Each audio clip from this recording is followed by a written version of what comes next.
Here we go. It all comes down to this. The Penguins are playoff bound, as are the Hurricanes. Winner of this game could very well be taking on the Rangers in round 1, or the Capitals for that matter. Jake Guentzel needs 1 goal to save ourselves from a Season 1 punishment that would really get this series off to a bad start. Again, we don't know what that punishment would be.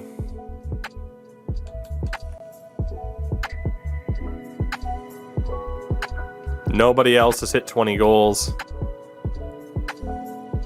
Yeah.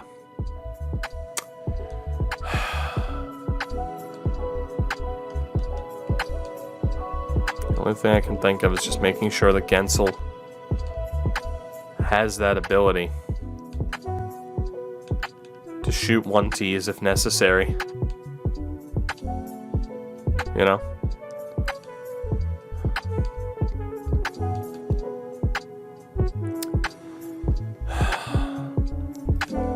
Honestly, normally I wouldn't. I am at least double playing him on the power play. He's getting dual power play time. Out of pure necessity. That's the most I'm going to do in terms of putting him everywhere. He will still be with Zucker and Crosby. You've never, I mean, it's rare to have a game 82 mean this much. When you know your team is already playoff bound. Here we go. First period. We'll sim it like a playoff game because it might as well be. Power play for the Penguins. No goal. We need a Jake Guentzel goal. More than a win. We need a Guentzel goal. Please, God. And the first period goes without a goal. Second period. Or not.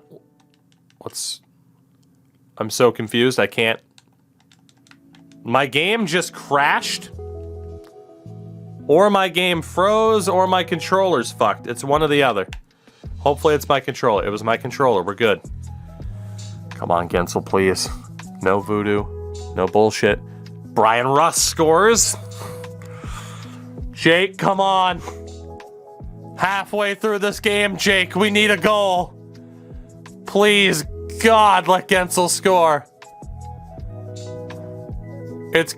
Ah, Crosby! It's gonna come down to the third period. Here we go.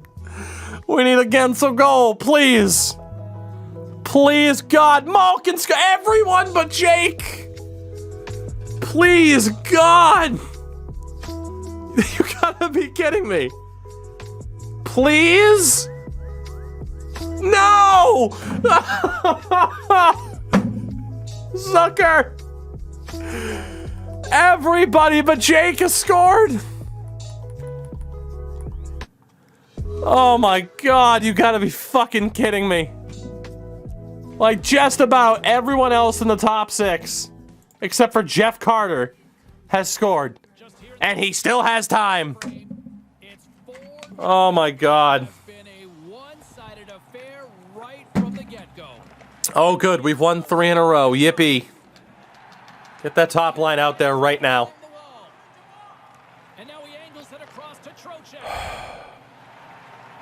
Trocheck, the Niederreiter save. Rebound, good stop, Jari. Jake, come on.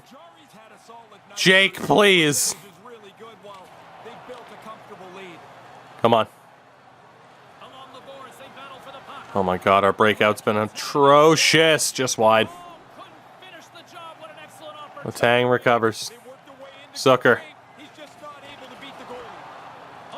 Dude, our breakout's atrocious right now. We're crumbling. Jake Guentzel. Come on, Jake. Come on. Windmill. Awful. Guentzel. Throw it on. Oof. Crosby. Zucker.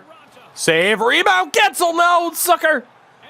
Somebody. Guentzel. Throw it on. Damn it. Jake, you have 350. Come on, man. Oh. Here we go. Letang. Letang. Loses it to Niederreiter. I hate this. Good defense by Dumoulin.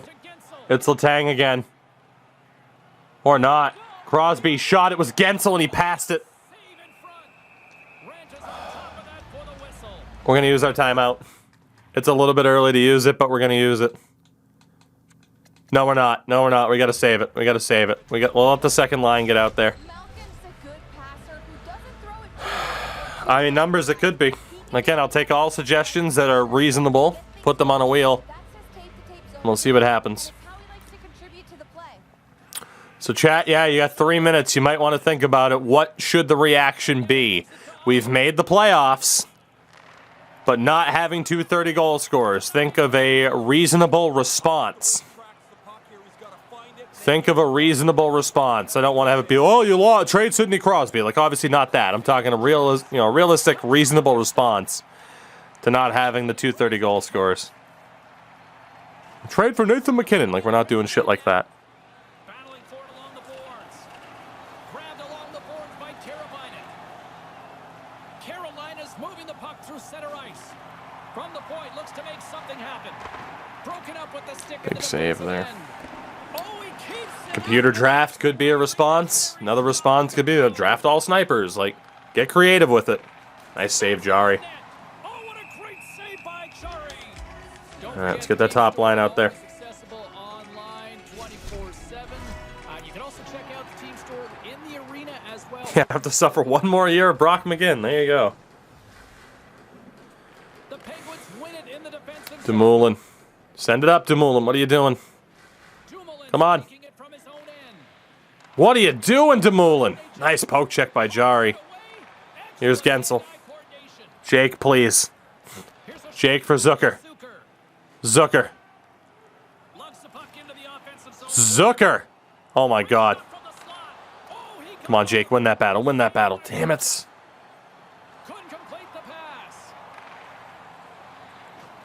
It was awful from Crosby. Kotkaniemi glove save Jari. Now's not the time to call a timeout still. It's close, but it's not close enough. Marino's fantastic at defending in one-on-one situations. His shutdown zone ability, guys, it allows him to stop the opponent. Second line's out right now. Rest up that first line, and then be able to call a timeout in a little bit. Here's Brian Rust from Malkin. Can't get the shot off clean. Kotkaniemi. Off the skate of Natchez. Good save again by Jari. Here's Carter. We have a power play coming up. That's huge. That is huge. Here comes the power play. Svechnikov to the box. They just want the news that the game is over. This penalty doesn't help. Where the hell is Gensel? We picked the top unit, didn't we? Okay.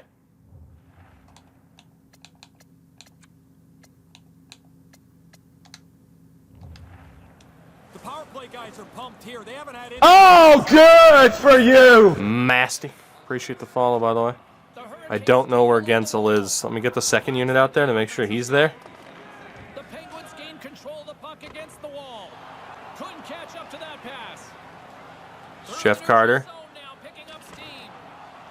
Even if we give up a goal here, it's fine. I don't care. I just have to get Zucker out there. Good save. Or not Zucker, but where the hell's Gensel? Dude, is he hurt? Having a player on both power play makes the game fuck up. Okay, so if we fail this, I'm blaming Endo Mills. If he's not hurt, because Endo's like, put him on both power plays. Apparently that fucks it up, Endo. Motherfucker. The punishment is Endo Mills loses his mod spot. That's the punishment. Get that top line out there. Fire wagon defense, don't care. Good save, Jari. Good save, Jari. All right, Jake's out there from what I can tell. Maybe.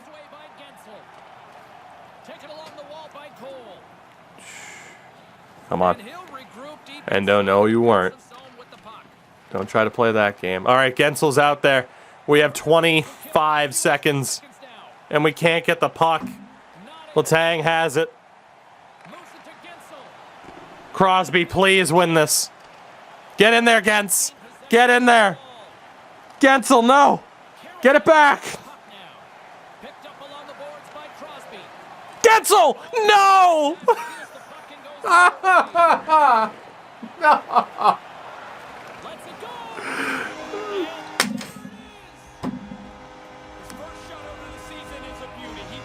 Ah. You throw up a donut, you feel good about yourself.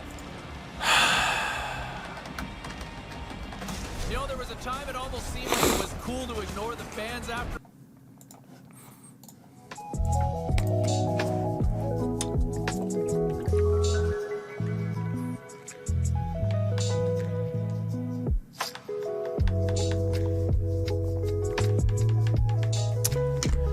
He only had 2 shots.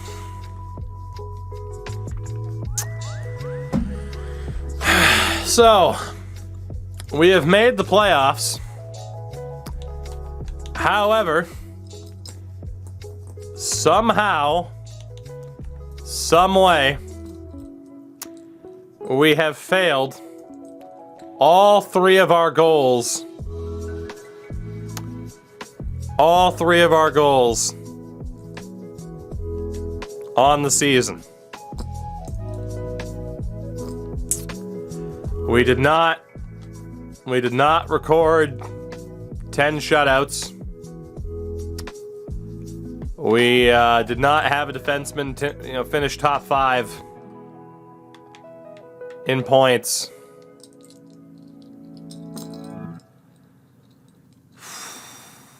Fuck. All right. Well, with that, I will start to gather some of the suggestions, and we'll see what we end up with. I am currently scrolling back. God, I'm so mad right now. All right. Well, the first option is going to be outright trade Gensel himself. It'll be trade Gensel, fair return. Trade Gensel, trade finder return. I won't do bad return, but trade finder return, which will typically be bad. The other punishment, a CPU draft. Let's see. What else makes sense here? Let's go for... There was something related to free agency.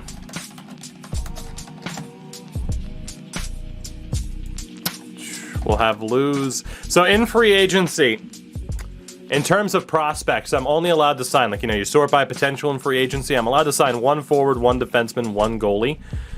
So we'll be putting those at risk. So we'll have lose the forward, lose the defender, and lose the goaler for one of those.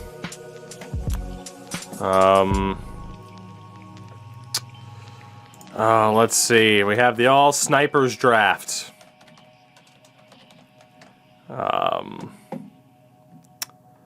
Goodness. Overpay a big contract this offseason. Oof. Well, overpay biggest free agent target. So I will sum that one up. Place Jake with the 4th liner and leaves Enforcer in the top 9. I'll go with acquire Enforcer. Again, computer controlling free agency won't quite work. Milbury mode for a year would fuck it up too much.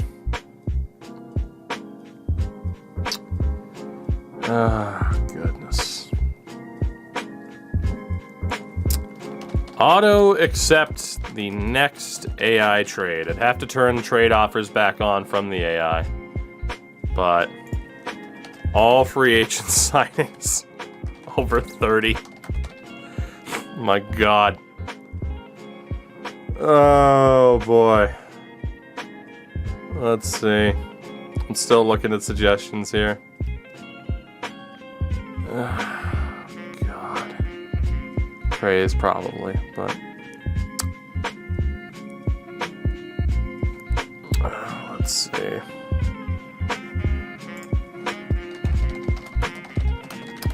Some good suggestions here, though. I'll give you credit. That's why I'm wanting to look through all of them.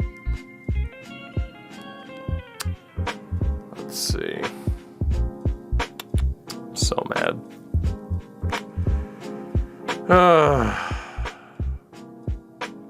Trying to see what else we got here.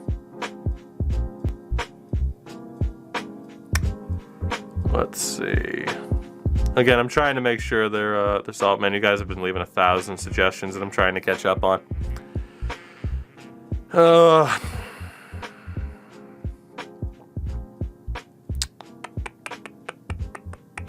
Let's see. I mean, the problem is, like, there was a suggestion for Gensel for, like, the lowest overall 30 goal score.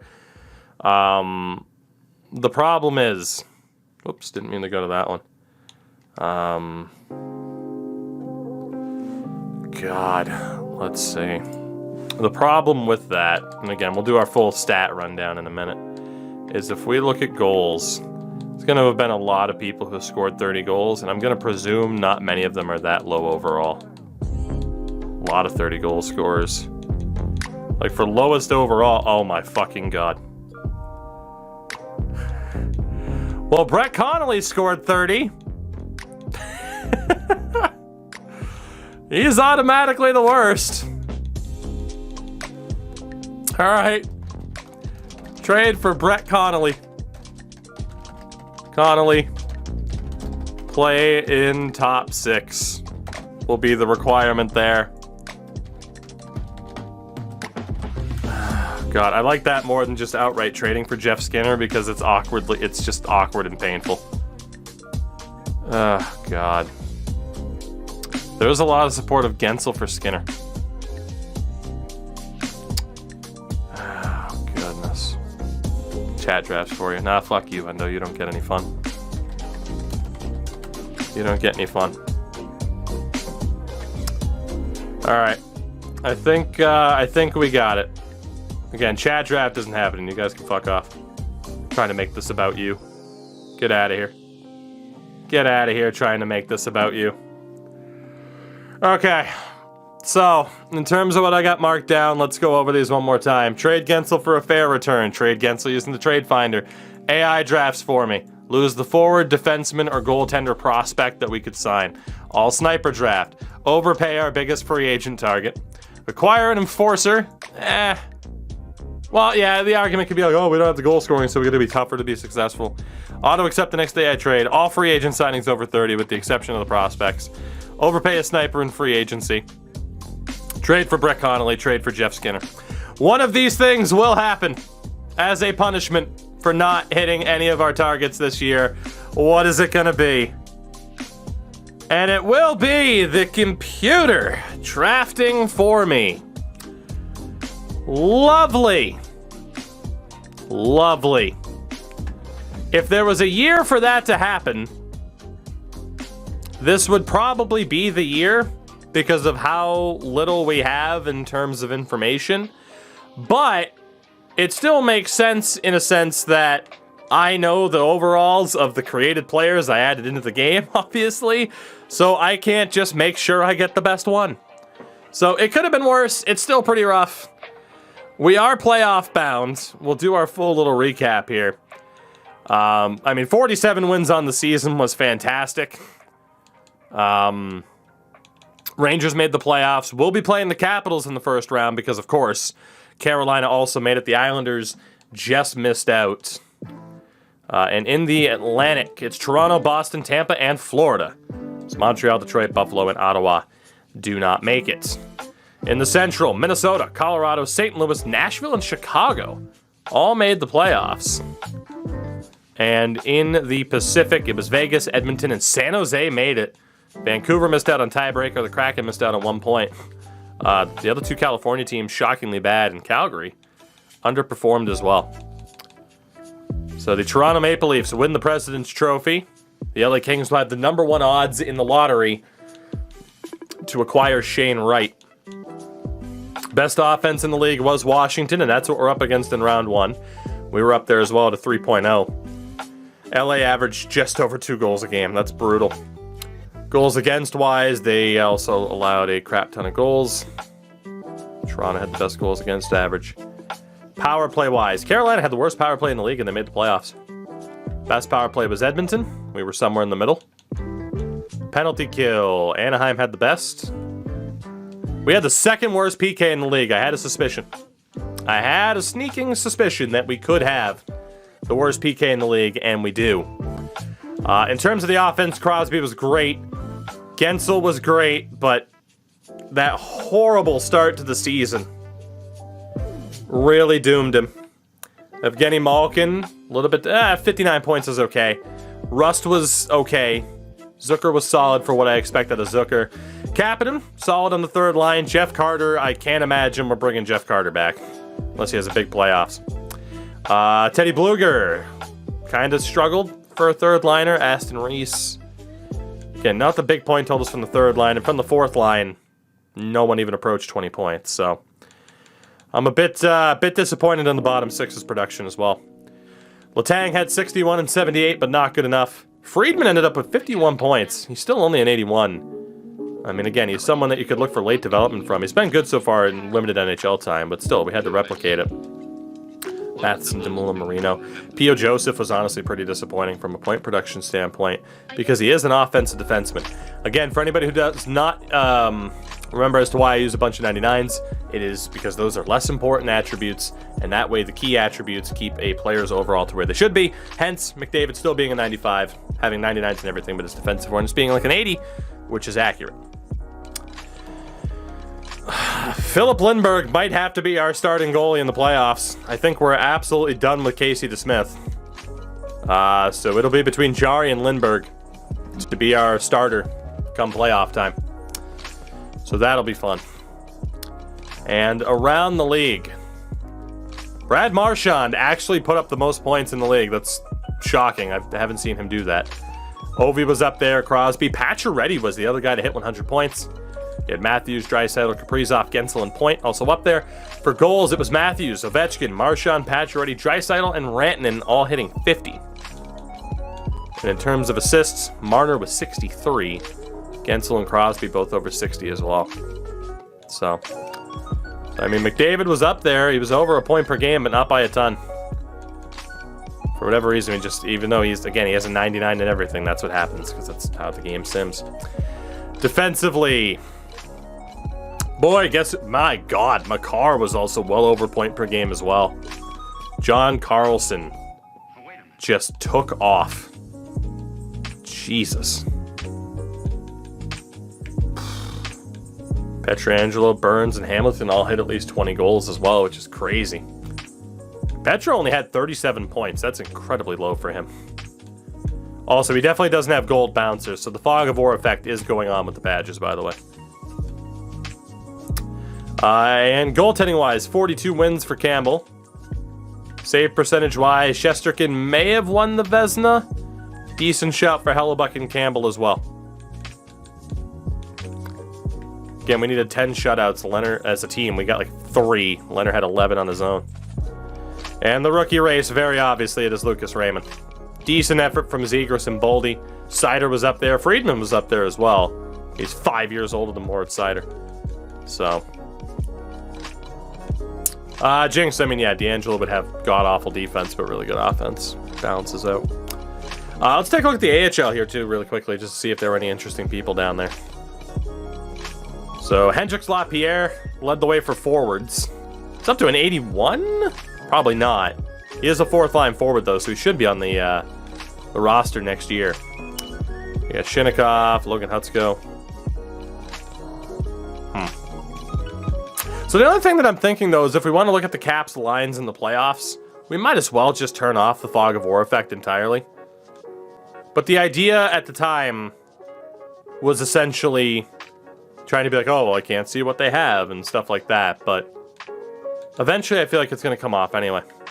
Matt Molson led the AHL in goals. Chinnikov was up there. So was Hutsko. For defensemen, most points were Oli Levy. I think Banan was up there. Kalen Addison. So yeah, like I said, as we played through this, I knew I would adapt the rules a little bit.